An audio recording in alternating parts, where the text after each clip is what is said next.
وما كنا لنهتدي لولا أن هدانا الله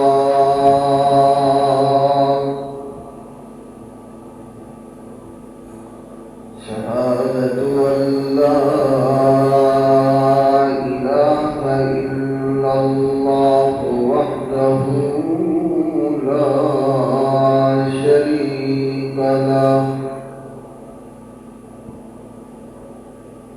لا شريك له في الذات والصفات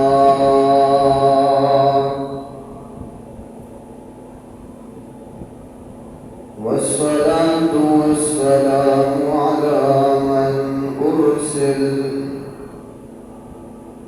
بالبراهين والبينات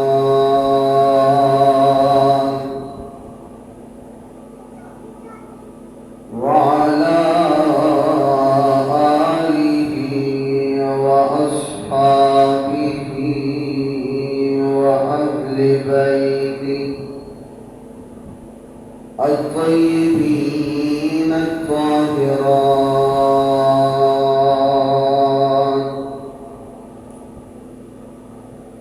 أما بعد فأعوذ بالله من الشيطان الرجيم. بسم الله الرحمن الرحيم.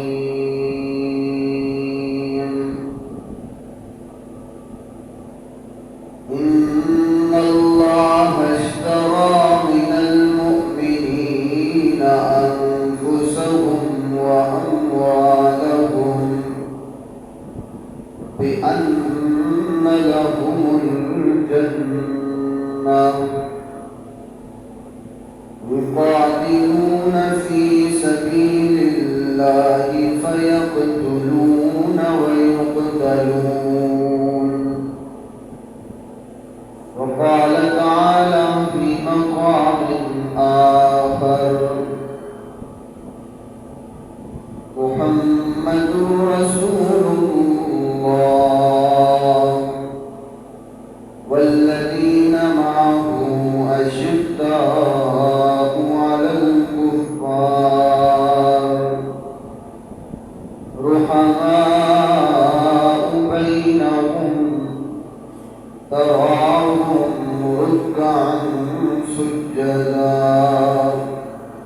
سبحان ربك رب العزة عما يصفون وسلام على المرسلين والحمد لله رب العالمين.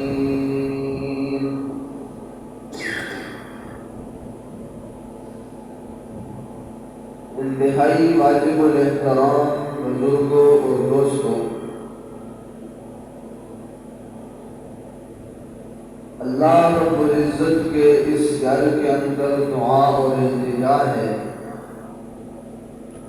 کہ اللہ تعالی قرآن و سنت کے مطابق حق بات بیان کرنے کی توفیق نصیب فرمائے. اللہ تعالی ہم سب کو سمجھ کر اس پر عمل کرنے کی توفیق نصیب فرمائے.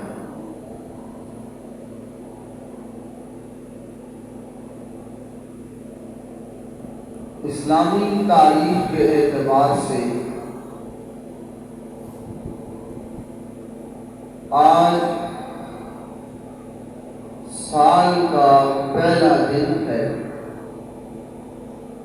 اور اسلامی سال محرم الحرام سے شروع ہوتا ہے اور اس مہینے کی پہلی ہی تاریخ کو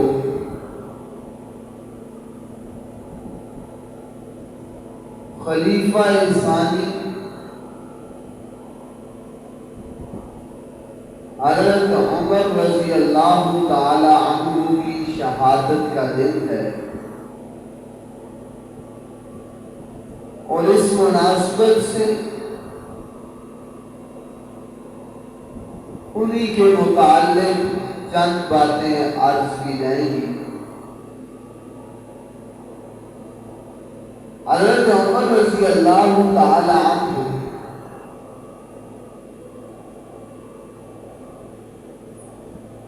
جب اسلام کا ابتدائی زمانہ چل رہا تھا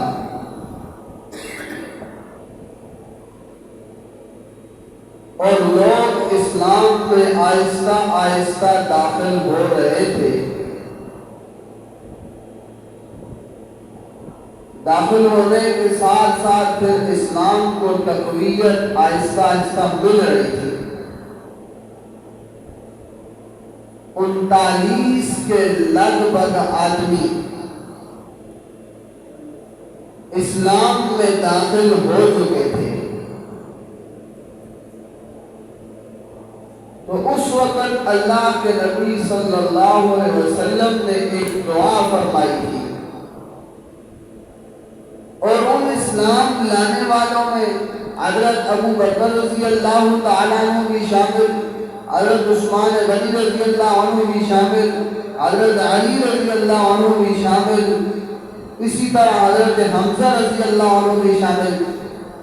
بڑے بڑے صحابہ اکرام اسلام میں داخل ہو چکے تھے، اس کے باوجود اللہ کے نبی صلی اللہ علیہ وسلم نے ایک دعا فرمائی کہ اللہ اسلام کو ابھی تک وہ تقویت نہیں ملی، وہ مضبوطی نہیں ملی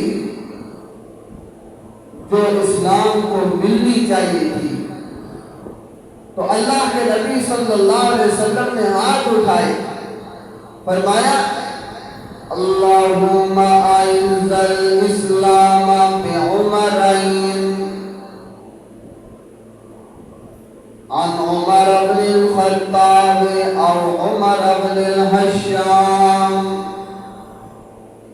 اللہ اسلام کو تو عزت دے دے دو شخصیات میں سے کسی ایک کے ساتھ، ایک عمر بن خطاب ہے، دوسرا عمر بن حشام۔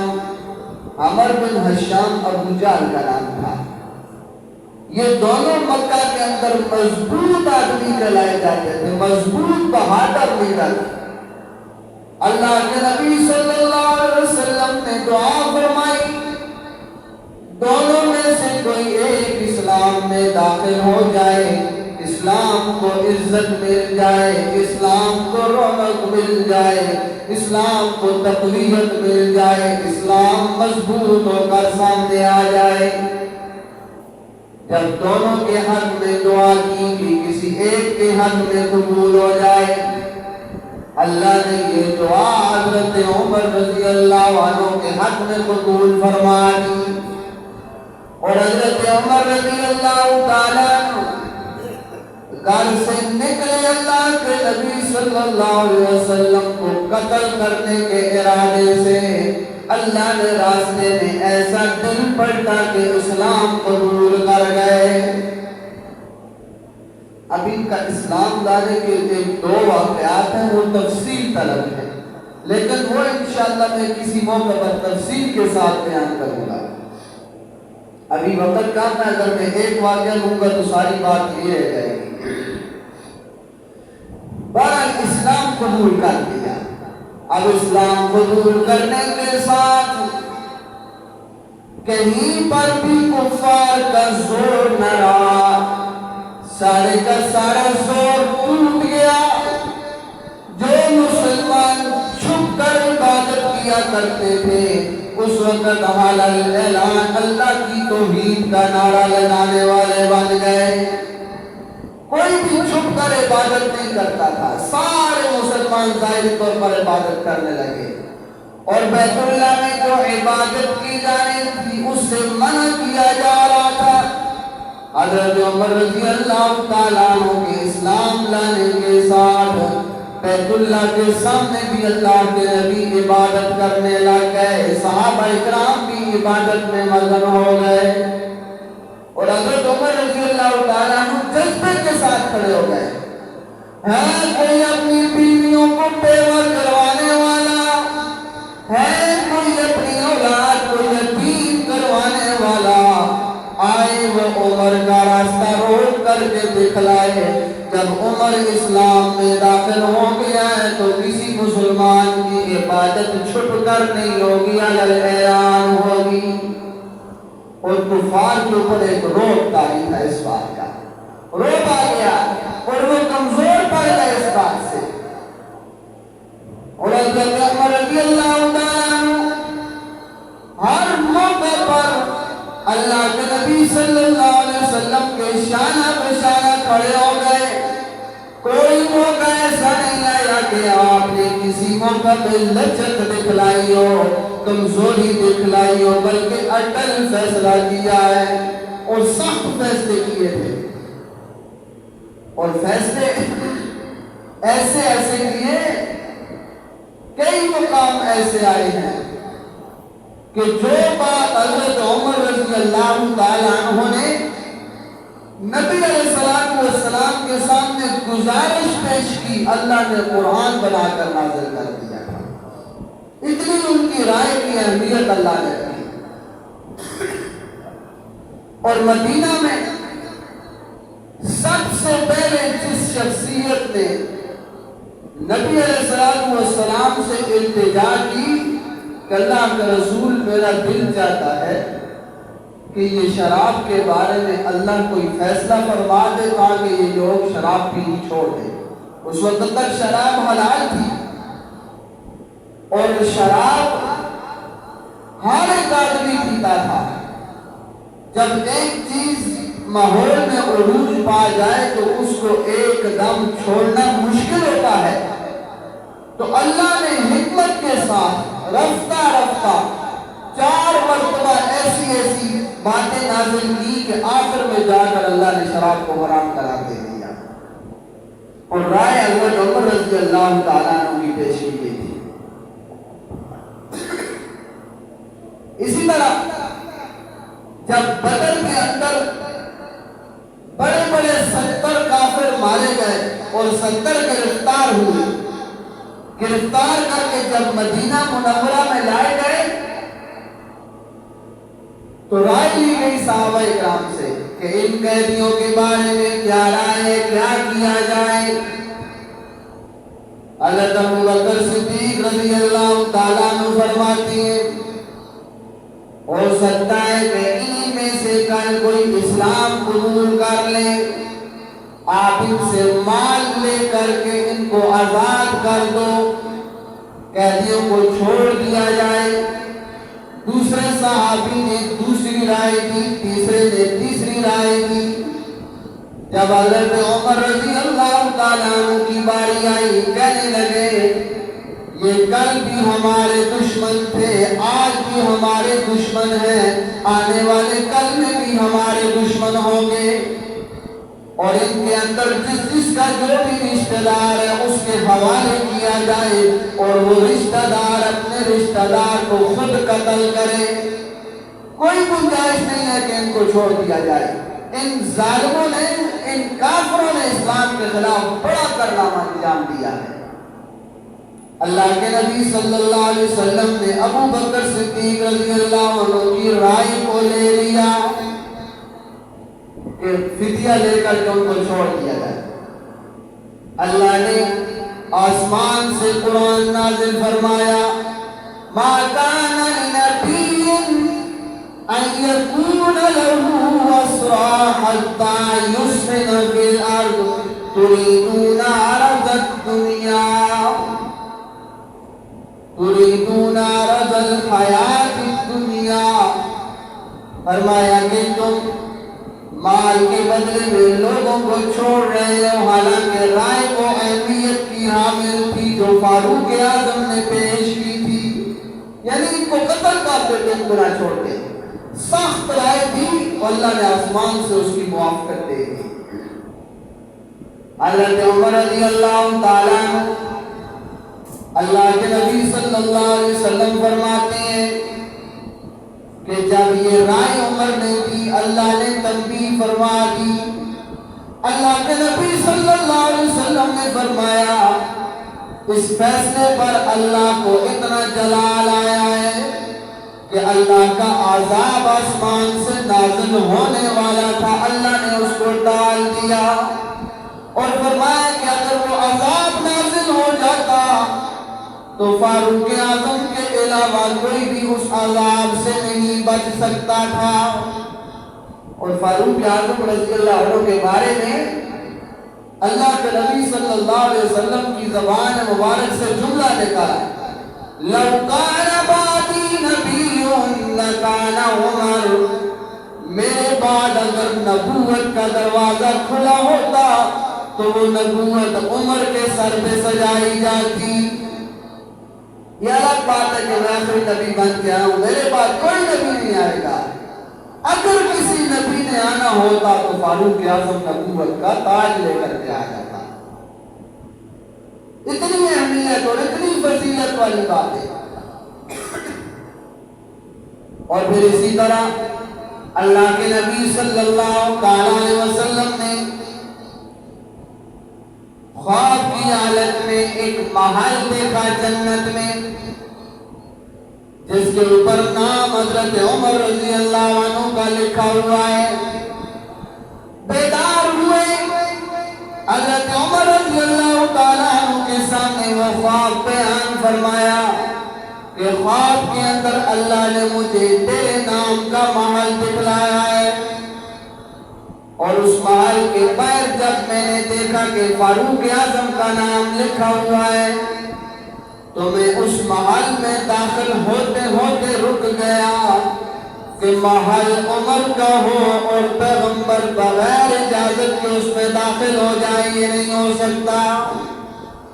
حضرت عمر رضی اللہ عنہ نے جب یہ بات سنی تو آنکھوں سے آنسو جاری ہو گئے اور فرمایا، اللہ کے رسول، آپ اس میرے محل میں جو جنت میں اللہ نے بنایا ہے اپنا قدم مبارک رکھ دیتے تو میرے لیے اور بڑی سعادت کی بات ہو جاتی، مجھے سعادت مل جاتی۔ اور پھر اللہ کے نبی صلی اللہ علیہ وسلم دنیا سے رخصت ہو گئے، صدیق اکبر رضی اللہ عنہ کی خلافت کا زمانہ آ گیا، وہ بھی دنیا سے چلے گئے۔ پھر خلیفہ بن گئے فاروق اعظم رضی اللہ عنہ۔ فاروق اعظم رضی اللہ عنہ نے اپنے دور خلافت میں 1036 شہر فتح کیے اور ان کے اندر اسلام کا نفاذ ہوا۔ 1036 شہر ان کو فتح کیا اور ان کے اندر اپنے گورنر بٹھائے اور اسلام کا بول بالا ہوا۔ اور ایک مرتبہ خطبہ کے لیے آئے، خطبہ ارشاد فرمایا، اور حکمران تھے کیسے حکمران، ان کی حکمرانی دیکھیں۔ خطبہ ارشاد فرمایا اور کہنے لگے، ایھا الناس اسمعوا واطیعوا، اے لوگو میری بات کو غور سے سنو اور میری بات کی پیروی کرو، اس کے اوپر عمل کرو۔ مجمع عام میں ایک آدمی کھڑا ہو گیا، کہنے لگا، لا نسمع ولا نطیع، ہم آپ کی بات سننے کے لیے تیار نہیں اور آپ کی بات ماننے کے لیے بھی تیار نہیں ہے۔ حضرت عمر رضی اللہ تعالیٰ عنہ پوچھتے ہیں، لما یا آخی، او میرے بھائی کیا وجہ ہے، کیوں میری بات نہیں سنتے، کیوں اس پہ عمل نہیں کرتے؟ حالانکہ میں امیر المومنین ہوں، مسلمانوں کا دوسرا خلیفہ ہوں، حاکم وقت ہوں، وقت کا قاضی بھی ہوں، میری بات کیوں نہیں سنتے؟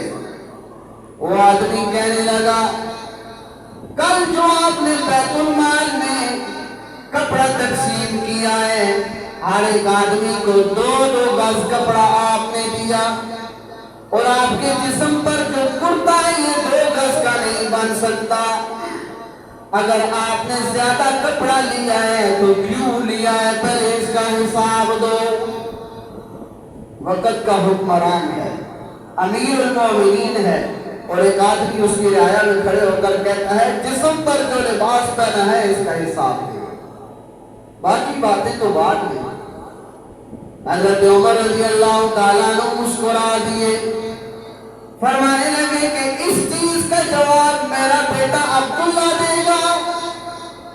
حضرت عبداللہ ابن عمر رضی اللہ عنہ کھڑے ہو گئے، کہنے لگے کہ میرے والد محترم حضرت عمر کا کرتا 2 گز سے نہیں بن سکتا تھا، اور جو میرے حصے میں 2 گز کا کپڑا آیا تھا میں نے اپنے والد کو تحفۃً دے دیا، اور یہ اسی سے کرتا بنایا ہے۔ حساب دیا گیا۔ اب وہ آدمی کہتا ہے اِذَنْ قُلْ نَسْمَعُ وَنُطِيعُ، اب آپ جو بھی کہیں گے ہم غور سے سنیں گے اور اس پر عمل بھی کریں گے۔ اب آپ حکمرانی کا حق رکھتے ہیں، آپ جو کہیں گے ہم سنیں گے اور اس پر عمل کریں گے۔ حضرت عمر رضی اللہ تعالیٰ عنہ ان کے دور میں شام کے علاقے کو فتح کیا گیا، ملک شام فتح ہو گیا۔ یہ ایران تک فاروق اعظم رضی اللہ عنہ کے زمانے میں فتح ہوا تھا، ایران تک۔ جب شام کا علاقہ فتح ہو گیا، واپس مدینہ میں آ گئے، لوگوں کو مال تقسیم کیا جو حاصل ہوا۔ اب مال تقسیم کرنے کے ساتھ دن پورا گزر گیا، رات کے وقت آپ پہرا دیتے ہوئے اپنی بستی سے باہر نکل گئے۔ مدینہ کی بستی سے باہر نکل کر دور دیکھا صحرا میں ایک خیمہ لگا ہوا ہے، اس کے اندر ایک چراغ جل رہا ہے۔ جب آپ اس خیمے کے قریب پہنچے، چراغ جل رہا ہے، اندر اکیلی ایک بوڑھی عورت بیٹھی ہوئی ہے اور حالت اس کی کمزور خستہ۔ آپ نے سلام کیا، اجازت طلب کی، اس عورت نے آپ کو اجازت دے دی۔ اب وہ عورت پہچانتی نہیں تھی کہ یہ حضرت عمر خلیفہ ہے رضی اللہ عنہ، پہچانتی نہیں تھی۔ پوچھا بوڑھی اماں کیا حال ہے؟ کہتی ہے الحمدللہ، اللہ کا شکر ہے، لیکن ایک خیال میرا ٹھیک نہیں ہے۔ حضرت عمر رضی اللہ عنہ پوچھتے ہیں کہ کیا بات ہے، کیا خیال آپ کا ٹھیک نہیں ہے؟ کہتی ہے کہ امیر المومنین شام کے علاقے سے واپس بھی آ گیا ہے، لوگوں کو کچھ نہ کچھ دے دیا ہے، لیکن میری جھونپڑی تک اس کا مال نہیں پہنچا ہے۔ بن گیا امیر المومنین اور رعایا کی خبر نہیں ہے، آج اس کو میرے بارے میں خبر نہیں ہے، کل قیامت کے دن میں اس کا گریبان رب کے سامنے پکڑوں گی۔ بوڑھی عورت کی یہ باتیں سنی، حضرت عمر رضی اللہ عنہ کے جسم پر کب کبھی تاری ہو گئی، آنکھوں سے آنسو جاری ہو گئے۔ آنسو کیوں نہ جاری ہوتے؟ وہ جب جلال میں آتے تو کہتے تھے دریائے فرات کے کنارے پر حیوانوں میں سے کتا بھی بھوکا مر گیا تو اس کا سوال بھی عمر سے ہوگا۔ اپنی ایسی حکمرانی تھی، لوگوں کو راشن تقسیم کیا کرتے تھے، رات کو خود گشت کے لیے نکلتے تھے کہ کہیں کوئی آدمی بھوکا نہ سو جائے، میری رعایا ہو، میری عمارت ہو اور اس میں لوگ بھوکے سو جائیں، یہ نہیں ہو سکتا۔ اب جسم پہ کب کبھی تاری ہو گئی، کہنے لگے بوڑھی اماں کہاں امیر المومنین اور کہاں تیرا یہ کنارے میں لگا ہوا چونپڑا، وہ کس کس کی خبر گیری کرے، شام سے واپس آیا، اس نے مال تقسیم کیا، نہیں تو کل تک تیرے پاس مال پہنچ جائے گا۔ کہنے لگی کل تک کیا ہوتا ہے، میں رات کو بھوکی سو جاؤں اور امیر المومنین کو خبر نہ ہو۔ حضرت عمر رضی اللہ تعالیٰ عنہ سے کہنے لگے اماں جی ایسے کرتے ہیں، کچھ لے دے کر کے معاملہ حل کرتے ہیں، میں آپ کو کچھ مال دے دیتا ہوں، آپ امیر المومنین کے بارے میں بات نہ کرنا۔ بوڑھی اماں کہتی ہے مذاق کر رہے ہو؟ ہاں نہیں، مذاق نہیں، امیر المومنین کی طرف سے میں آپ کو کچھ دینا چاہتا ہوں۔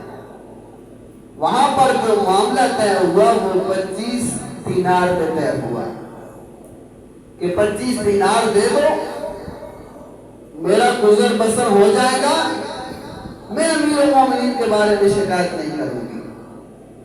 فاروق اعظم رضی اللہ عنہ نے 25 دینار اس کو دیے، جب وہاں سے رخصت ہونے لگے تو اتنے میں دو صحابی آ گئے، حضرت علی رضی اللہ عنہ، حضرت عبداللہ بن مسعود رضی اللہ عنہ، دونوں آئے بات کرتا السلام علیکہ یا امیر المومنین،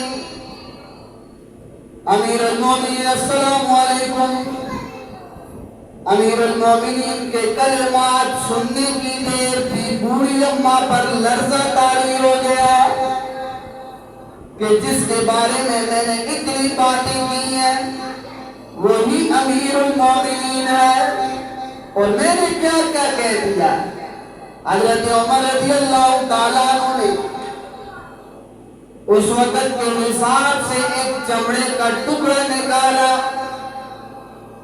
اور معاملے کی لکھائی کی وہاں پر کہ تیرا میرا معاملہ ختم ہو گیا ہے، اب تو اللہ کے سامنے شکایت نہیں کر سکتی۔